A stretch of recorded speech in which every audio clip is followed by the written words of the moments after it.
Topic po natin tungkol sa diabetes. Kung takot tayo, baka tumaas blood sugar natin.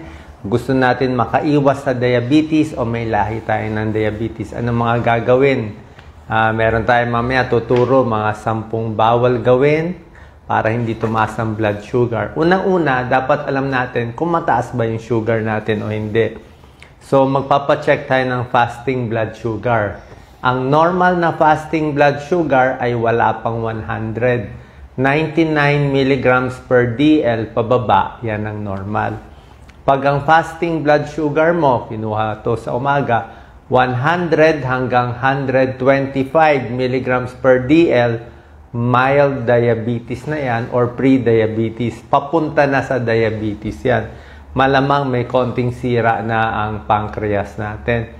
Pag ang fasting blood sugar mo ay lampas sa 126 mg per DL, diabetes na yan. May ibang kababayan natin, 200, 300, 400, mas mataas pa. Ituturo ko na rin ano yung mga early signs, yung maagang senyales ng may diabetes kung di tayo nagpapacheck. Okay? Hindi ko tuturo muna yung mga late signs. Iba yung late signs ng diabetes eh. Yung mga late signs na matagal na may diabetes, yun ang komplikasyon. O sabihin ko na rin yung komplikasyon. Pwede ma-stroke pag matagal na yung diabetes, ma-kidney failure, mag-dialysis, pwede ma-heart attack, pwedeng erectile dysfunction, nagiging impotent, pwede nabubulag. Pero itong mga komplikasyon, matagal na yung diabetes, 5 years, 10 years na. Ang maganda dito, merong mga early signs, maaga pa lang malalaman na natin. So ano to? Number 1, pwedeng mas gutom. Mas gutom pakiramdam, mas pagod konti. Pwedeng early sign of diabetes. Number 2, dry mouth. Laging tuyo ang bibig, parang laging kulang sa laway. Ibig sabihin, dehydrated, laging nauuhaw. Number 3, out of 10 early signs of diabetes, ihi ng ihi. Pag mataas kasi blood sugar, lumalabas sa ihi, ihi ka ng ihi. Number 4, dahil dehydrated, mas dry ang skin, mas nangangati ang balat. Number 5, lumalabo ang paningin. Minsan namamaga yung lens sa mata, lumalabo. Number 6, pwedeng magkaroon ng vaginal discharge ang mga babae, yeast infection. Kasi nga, pag mataas ang blood sugar, humihina immune system. Mabilis kapitan ng mga yeast infection, vaginal discharge, mga sugat-sugat ang mga babae at lalaki. Number 7, early sign, pag may sugat tayo, matagal maghilom. Dapat pag may sugat, mabilis maghilom. Ito matagal. 1 week na ayaw pag gumaling. Number 8, manhid o masakit ang paa. Pag manhid, masakit ang paa, nangingimay, may nerve problem na sa diabetes. Number 9, nilalanggam ang ihi. Mas alam pa ng langgam kung may diabetes. Kasi pag ang blood sugar natin, lampas sa 200, mga 180 o 200 mg per DL, lumalabas na sa ihi yung asukal, matamis, kaya nalalasahan ng langgam. And number 10, namamayat. Kahit kain ng kain, namamayat. Kasi nga, kulang sa insulin, hindi na ma-absorb ng katawan yung kinakain mong carbohydrates, kaya lumalabas sa ihi, namamayat. So, ano tong mga 10 bawal gawin para hindi tumaas ang blood sugar, okay? Number 1, syempre, gusto natin iwas sa matatamis. Simple lang naman talaga. Maraming diabetic na pasyente ko, hindi nila maintindihan na bawal ang matamis eh. Pag tatanungin ako, Doc, anong iinumin ko para bumaba ang diabetes ko? Para maging normal na at maging... Syempre, tubig lang ang sagot. Sabi niya, pwede ba mga juice? Juice matamis. Yung mga orange juice na sa lata, matamis yun eh, di ba? Okay, so soft drinks, hindi rin pwede. Iced tea, hindi rin pwede. Di ba? Lahat matatamis. Energy drinks. Di ba? Kahit mga sports drinks, yung mga sports drinks, matamis rin yun.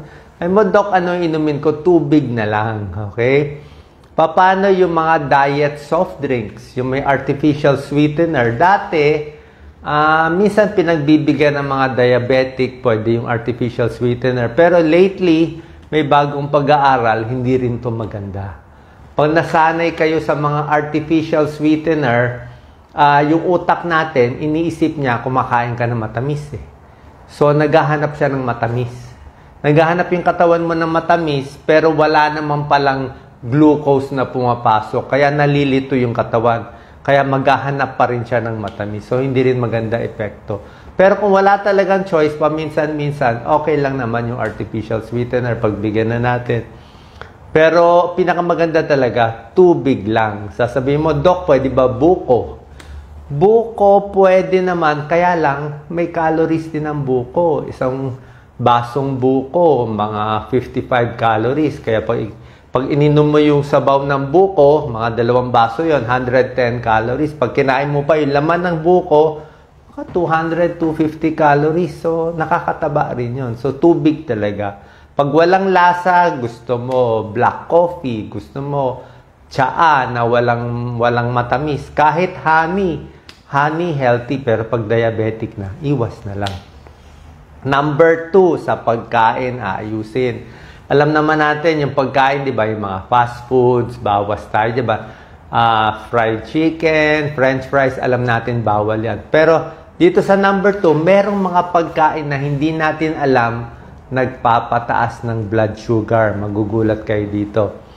May mga gulay na nagpapataas ng blood sugar. Di ba? Gulay, isip natin maganda lahat. Kangkong, ampalaya, talbos, lahat nakakababa ng blood sugar. Okra, talong, maganda. Pero may 4 na gulay na nagpapataas ng blood sugar. Ano to? Patatas, potato. Kasi starchy vegetable siya. Nakakataas yan. So, pag kumain ka ng patatas, parang kanin na yan. Yan ang kanin mo. Corn, mais. Mais, pampataas din ng blood. Very healthy ang mais, pero pag dinamihan mo, parang carbohydrates, kanin na yan. Green peas. Green peas, starchy din yan. Squash, kalabasa, starchy din yan. So, patatas, squash, green peas, corn, hinay-hinay sa may diabetes. Kahit gulay pa siya. Okay? Sa prutas, hindi rin lahat ng prutas pwede. May mga prutas lang na allowed. Ano yung mga pwede? Mansanas, pwede. Pears, maganda, pwede. Suha, konti, pwede. Orange, dalandan, pa konti-konti, pwede. Halos yun lang ang pwede. Ang mga prutas na nagpapataas ng blood sugar, mangga. Kahit green mango, nakakataas ng blood sugar. Pareho lang green mango o yellow mango. Kala ko nga green mango, better. Pero pareho lang na nagpapataas ng blood sugar. Pakwan, mabilis magpataas. Pinya, mabilis magpataas. Grapes, mabilis magpataas. Basta overripe na yung matamis. Di ba? Minsan gusto natin sa prutas, yung pinakamatamis, yung malapit na masira, malapit na mabulok. Yung overripe, mas nagpapataas ng blood sugar. Saging gitna, nasa gitna. Ang glycemic index ng saging, 55 So, pwede siguro 1-2 saging, wag lang yung overripe na nangingitim-ngitim na saging. Sa diet, lulubusin ko na. Ang problema natin, kaya maraming diabetic sa atin, ay bukod sa only rice at only pandesal, tsaka yung pandesal natin sa Pilipinas, sobrang tamis. Yung ginagawang halo natin sa Pilipinas. Tingnan nyo yung mga bagel ng ibang bansa o yung mga French bread, di ba? Walang katamis-tamis ang lasa. Pero yung pandesal natin, high sugar na siya, carbohydrates pa.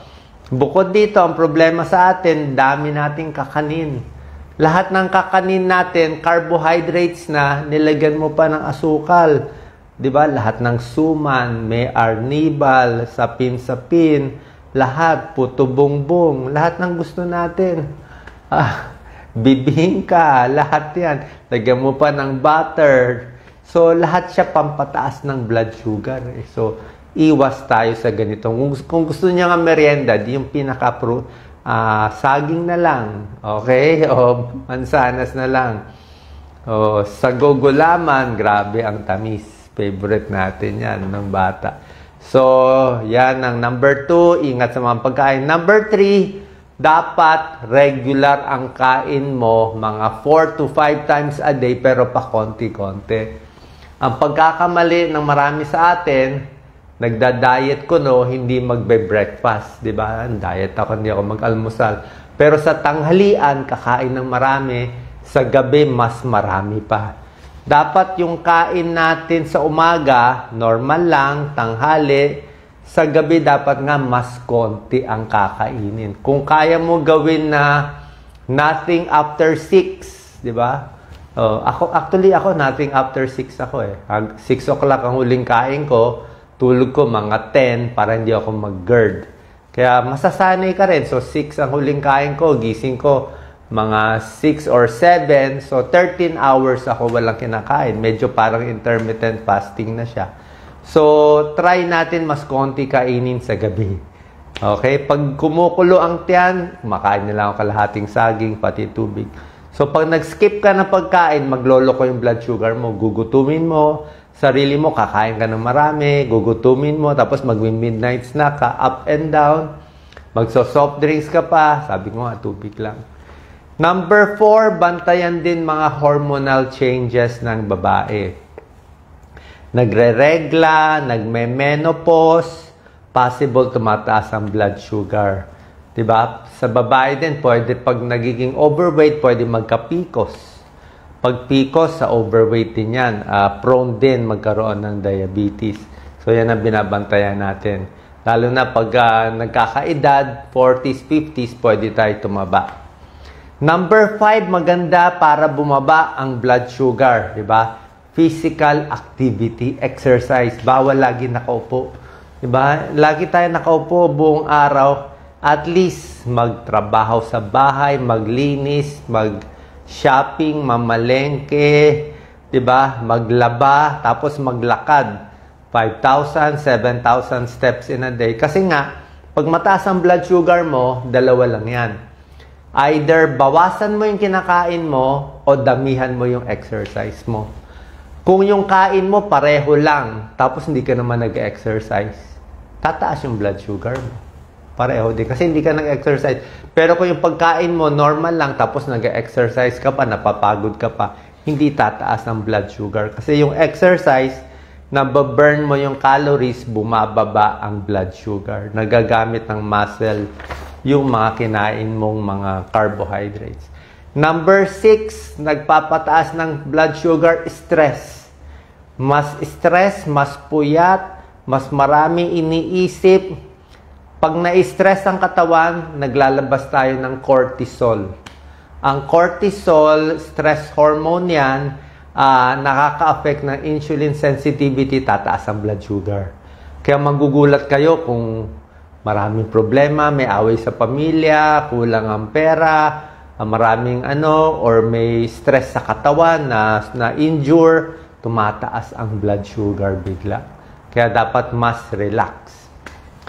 Hindi lang blood sugar, blood pressure tumataas din. Number 7, iwas sa pagkakasakit.